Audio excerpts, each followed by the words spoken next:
माता पिता तयाची या कुडी कन्या पुत्र होते जे सात्विक तयाचा हरिक वाटे देवा विढाला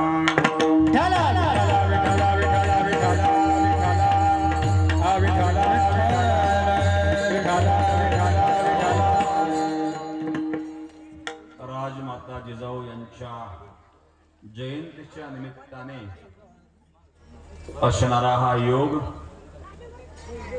ज्येष्ठ मंडळ, तरुण मंडळ, महिला मंडळ, भजनी मंडळ, सर्व महाराज मंडळी, गायक वादक मंडळ, सर्व मान्यवर या ठिकाणी जे शिवराज भुमरे आपल्या या कार्यक्रमाला उपस्थित झालेले आहेत, मी त्यांना धन्यवाद देईल. अक्षय जायब आहे, त्याचप्रमाणे सर्व बिडकीन पोलीस स्टेशन, सर्व अधिकारी, सर्व कर्मचारी आणि सर्व पत्रकार बंधू, इलेक्ट्रॉनिक मीडिया, प्रिंट मीडिया, सर्व पत्रकार बंधू, सर्वांना मी या ठिकाणी धन्यवाद देईल. या ठिकाणी राजमाता जिजाऊ माता यांच्या या जयंतीच्या निमित्ताने जे तरुण मंडळ आहेत, या मंडळाने जो योग या ठिकाणी घडवून आणलेला आहे, मोरया प्रतिष्ठान, मोरया ग्रुप, त्या सर्व तरुण मंडळाला मी धन्यवाद देईल की अशा या कार्यक्रमामध्ये जेव्हा आपण सहभागी होतो, निश्चित एक ऊर्जा आपल्याला मिळते आणि ही ऊर्जा निश्चित आपल्याला आपल्या जीवनामध्ये उपयोगी येते. जीवनामध्ये अध्यात्म अतिशय महत्वाचं आहे, पण अध्यात्माबरोबर सुरक्षा देखील महत्वाची. भगवान कृष्ण परमात्मा यांनी अर्जुनाला गीतेच्या माध्यमातून जो उपदेश केला, सात्विकतेचा उपदेश तर केला, पण राजाचं कर्तव्य देखील सांगितलं. तुकाराम महाराज देखील एके राजाचं कर्तव्य सांगतात. अन्यायशी राजा न करिता दंड, बहुत ते दंड पिळते. राजा जर अन्यायाला दंड करीत नसेल तर अन्यायी लोक पीडा करतात. अन्याय कधीच कोणावर करू नये, पण अन्याय कोणी करीत असेल तर तो सहन देखील मुळीच करू नये. अन्याय करणारा जेवढा दोषी असतो, तेवढा अन्याय सहन करणारा देखील दोषी असतो. पण हे आपलं दुर्दैव आहे. आम्हाला शालेय शिक्षणामध्ये शिकवलं गेलं, कुणी एका गालात मारली तर दुसरा गाल पुढे करा. हेच खरं आमचं दुर्दैव आहे. कोणी एका गालात का मारावी आणि कोणी मारल्यानंतर आपण दुसरा गाल पुढे का करावा? त्यांनी एक मारली तर दोन का ठेवून देऊ नये? बरं, असं का करू नये? एक तर त्यांनी मारावीच का, आणि त्यांनी मारली आपण सहन का करा? चुकीच्या पद्धतीने आम्हाला जे संस्कार दिले गेले, आम्हाला निष्क्रिय बनवण्याचा प्रयत्न केला गेला. शालेय शिक्षणातून आम्हाला शिकवलं, आर्य पाश्चिमात्य देशातून भारतात आले, यापेक्षा खोटा इतिहास कोणता असू शकत नाही. आर्य हे भारतीयच होते, भारतीयच आहे आणि भारतीयच असणार आहेत. ही आर्य संस्कृती म्हणजेच सनातन संस्कृती आहे. आर्य जर पाश्चिमात्य देशातून आले तर मग कृष्ण पाश्चिमात्य देशातून आले का? राम पाश्चिमात्य देशातून आले का? राम कृष्ण आदी अवतार जर इथंच झालेले आहे तर मग हे आर्य पाश्चिमात्य देशातून आले कसे?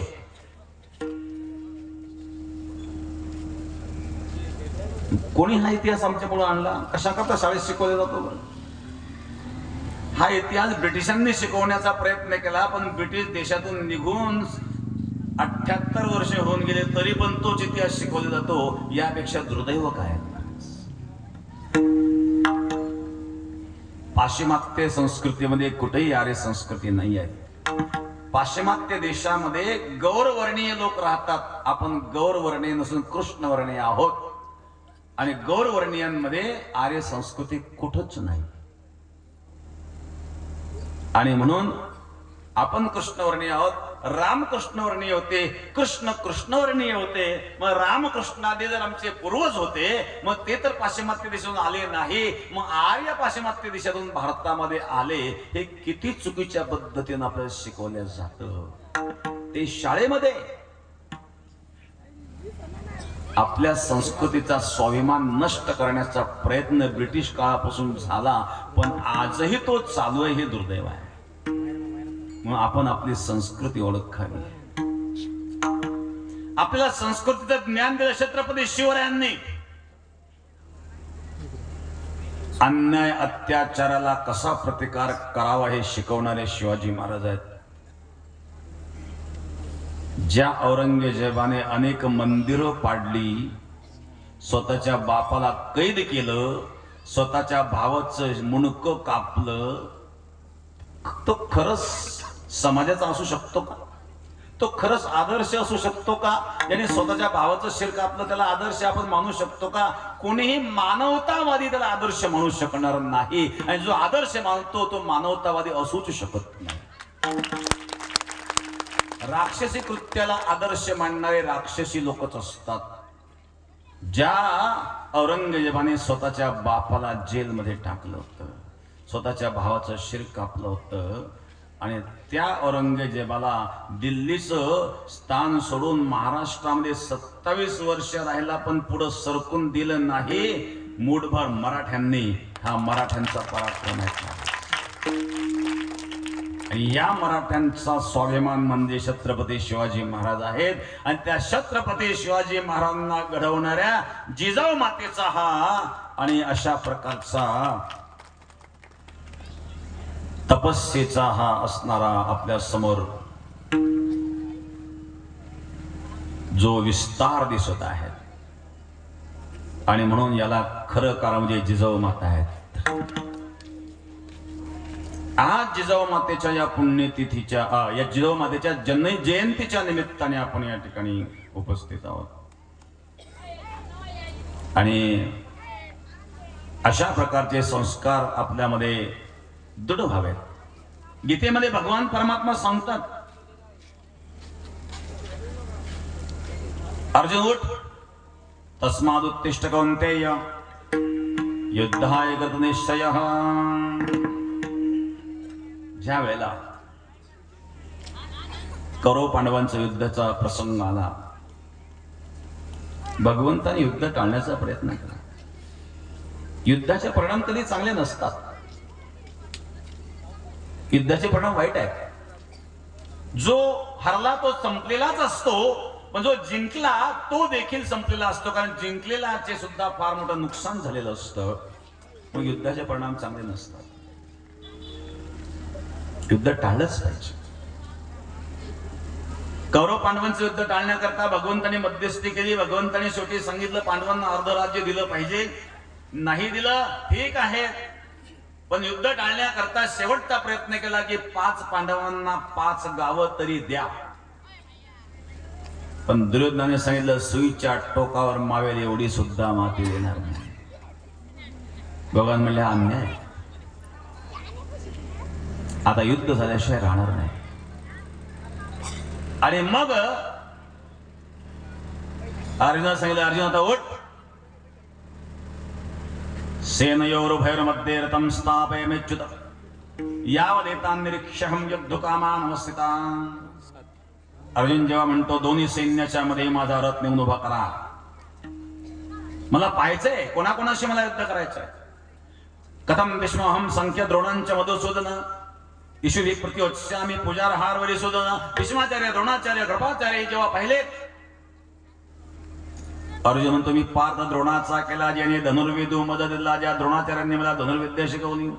जिथेची कृपा लाहिजे गुरु, तिथेची मध्ये विभिचारू, तरी काय मी भस्मासुर. अर्जुन म्हणे ज्या द्रोणाचार्यांनी मला धनुर्विद्या शिकवली त्याला मी कसं बाण मारू, ज्या भीष्माचार्यांचे मी अंगा खांद्यावर खेळलो त्यांना मी बाण कसं मारू. भगवान अर्जुन अशोचानन वशोचस्तम प्रज्ञावादांश मासुजै गतासुन गतासुशनानुशोचन्ति पंडिताः अशोचान नोशोचस्त्वम, ज्याचा विचार करायला नको तो विचार तू करतोय. मोठा विद्वानासारखा बोलतोय पण तू विद्वान नाही आहे. नानुशोचन्ते पंडिताः. अर्जुन, समोर कोण आहे महत्वाचं नाही आहे. जी व्यक्ती अन्याच्या बाजूने लढत आहे त्या व्यक्तीला विरोध करणं आपलं कर्तव्य आहे. मग समोर कोणी असू द्या. तुळशीदास महाराज वर्णन करतात, तेजो पिता प्रह्लाद विभीषण बंधु भरत मेहताई. तेजो पिता प्रह्लाद विभीषण बंधु भरत मेहताई. प्रल्हादाने बापाचा त्याग केला हिरण्यकश्यपूचा. भरताने आईचा त्याग केला कैकेयीचा. विभीषणाने भावाचा त्याग केला रावणाचा. रावण अन्याय होता, विभीषणाने रावणाचा त्याग केला, सक्का भाऊ होता. कैकेयीने अन्याय केला, रामाला वनवासात पाठवलं. भरताने कैकेयीचा त्याग केला, सख्खी आई होती. प्रल्हादाने हिरण्यकश्यपूचा त्याग केला, जन्म देणारा बाप होता. समोर कोण हे महत्वाचं नाही आहे. द्रोणाचार्य असू द्या, कृपाचार्य असू द्या, भीष्माचार्य असू द्या, ते अन्यायाच्या बाजूने उभे आहेत आणि अन्यायाच्या बाजूने उभे असल्यामुळे ते वध्य आहेत. त्यांना ठार मारायला काही हरकत नाही. उभा राहा, आता शस्त्र घे. ही संस्कृती आहे. सनातन संस्कृती कोणावर अन्याय अत्याचार करायला शिकवित नाही, परंतु अत्याचार सहन करायला देखील शिकवित नाही. अत्याचार करणारा पाप असू द्या, अत्याचार करणारा आजा असू द्या, अत्याचार करणारा गुरु असू द्या, तरी त्याला सुद्धा प्रतिकार करायला शिकवते. ती सनातन संस्कृती आहे, ती गीता आहे. म्हणून सनातन संस्कृती ही शिकत नाही एका गालात मारे दुसरा गाल पुढे करा. एका गालात मारे दुसरा गाल पुढे करा ही सनातन संस्कृती शिकवत नाही. हे कोणते शास्त्र शिकवित नाही. शास्त्र तर सांगता अन्याय करू नका, पण केला तर सहन करू नका. अशा प्रकारची दृढता जेव्हा आपल्यामध्ये येईल, कोणाची हिंमत होणार नाही अन्याय करण्याची. का कोणी अन्याय करावा आणि आपण का सहन करावा. पण दुर्दैव आहेत की जातीमध्ये वाटला गेलेला हा समाज निरर्थक जातीयवाद. का जातीयवाद करा. एकाच परमात्म्याचे सर्व लेकरं आहेत आणि सर्वांची समान बुद्धीने आपण राहावं आणि आपल्या संस्कृतीचं पालन करावं आणि दुसऱ्या संस्कृतीचा आदर करावा. प्रत्येकाने आपल्या संस्कृतीचं पालन करावं, दुसऱ्याचा आदर करावा. पण आपला कोणी आदर करीत नसेल तर त्याला ठेचण्याची क्षमता आपल्यामध्ये असली पाहिजे. आणि म्हणून अशा प्रकारे आपल्यामध्ये शूरवीरता असावी आणि ती शूरवीरता छत्रपती शिवरायांमध्ये होती. आज तुम्ही हिंदू म्हणून जिवंत आहात हे उपकार छत्रपती शिवरायांचे आणि त्या जिजाऊ मातेचे. आणि असे सत्पुत्र जेव्हा जन्माला येतात, तुकोबार सांगतात, कुडी कन्या पुत्र होती जे सात्विक, तयाचा हरिक वाटे देवा. सात्विक जे असतात ना, सत्वगुणाची वृद्धी जेव्हा आपल्या जीवनामध्ये होते ना, त्यावेळेला आपल्याला ऊर्ध्वगती प्राप्त होत असते. गीतेत भगवान सांगतात, ऊर्ध्वं गच्छन्ति सत्त्वस्तां मध्ये तिष्ठन्ते राजसः जघन्यगुणोत्तस्ता अधो गच्छन्ति तामसः. ऊर्ध्वगती प्राप्त होण्याकरता सात्विकता असली पाहिजे. आणि सात्विकता जेव्हा आपल्यामध्ये येईल, तयाचा हरेक वाटे देवा. आणि हे सात्विकता कशातून येते. ही सात्विकता भगवत चिंतनातून आणि गीता भागवताच्या श्रवणातून येते. आणि म्हणून महाराज सांगतात, ते गीता भागवताचं श्रवण करतात, अखंड भगवंताचं चिंतन करतात. तृतीय चरणामध्ये गीता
करीती श्रवण अखंड चिंतन विठोबाचे गीता आणि भागवत कसं जगावं हे शिकवणारी गीता आहे आणि कसं मरावं हे शिकवणारं भागवत आहे. कसं जगावं हे शिकावं लागतं तसं कसं मरावं हे देखील शिकावं लागतं बरं का. कारण मरणासन्न पुरुषाचं कर्तव्य काय. परीक्षेचा पहिला प्रश्न आहे म्रियमानस्य सर्वथा 7 दिवसात त्याचा मृत्यू होणार आहे. 7 दिवसात मुक्ती मिळण्याकरता काय करावं असा प्रश्न शुकाचार्यांना जेव्हा विचारला सुखदेव सांगतात काही काळजी करू नकोस. एक तास उरला खटवांगरायासी भाग्यदशा कैसी प्राप्त झाली. खटवांग राजाने एका तासात स्वतःचा उद्धार करून घेतला. नव्हे नव्हे माऊली ज्ञानोबारे सांगतात ना एका क्षणात तुमचा उद्धार होऊ शकतो. देवाची द्वारी उभा क्षण भरी तेणे मुक्तीच्या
नाथ महाराज तर सांगतात भव सिंधू तरे अर्धक्षणी नित्य नेम वाचे वदता अक्षरे भव सिंधू तरे अर्धक्षणी. माऊलीने तर एक क्षण सांगितला नाथ महाराज तर अर्धा क्षण सांगतात. आणि म्हणून कसं जगाव शिकवणारी गीता आहे कसं मराव शिकवणारे भागवत आहे. गीता भागवत करीती श्रवण अखंड चिंतन विठोबाचे अखंड त्या परमात्म्याचं चिंतन असावं. अखंड दया तुझी प्रीती अखंड दया तुझी प्रीती दया तुझी प्रीती दया तुझी मजरे दयाची संगती मजरे दयाची संगती मजरे दयाची संगती मजरे दयाची संगती मगनी कमलापती मगनी कमलापती मगनी कमलापती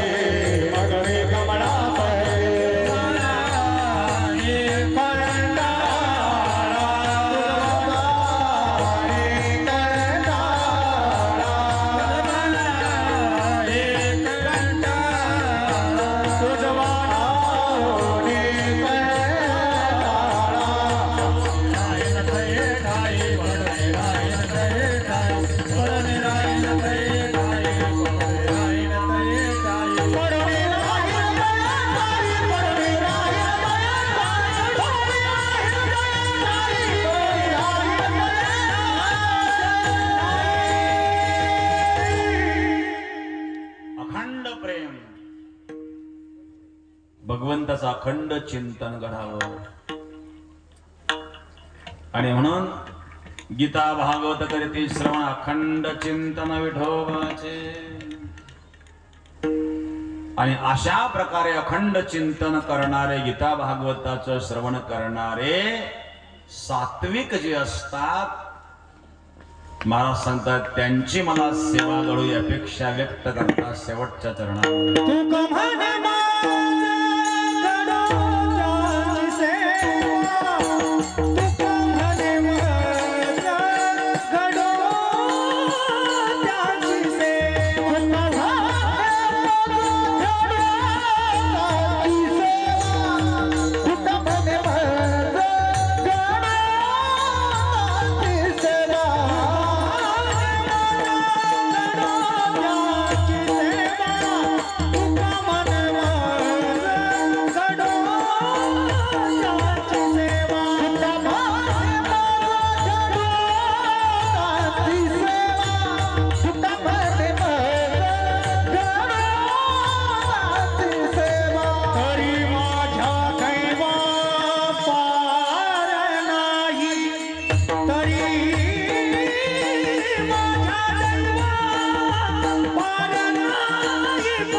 तुका म्हणे मज घडो त्यांची सेवा परी माझ्या दैवा पार नाही.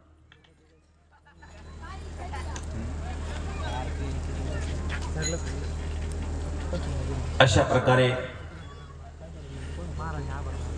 राजमाता जिजाऊ यांच्या या जयंतीच्या निमित्ताने असणारा हा सेवेचा योग मोरिया प्रतिष्ठानच्या वतीने सर्व तरुण मंडळाने हा जो कार्यक्रम घडवलेला आहे त्यांना सर्वांना मी या ठिकाणी धन्यवाद देईल. हा उत्साह आपला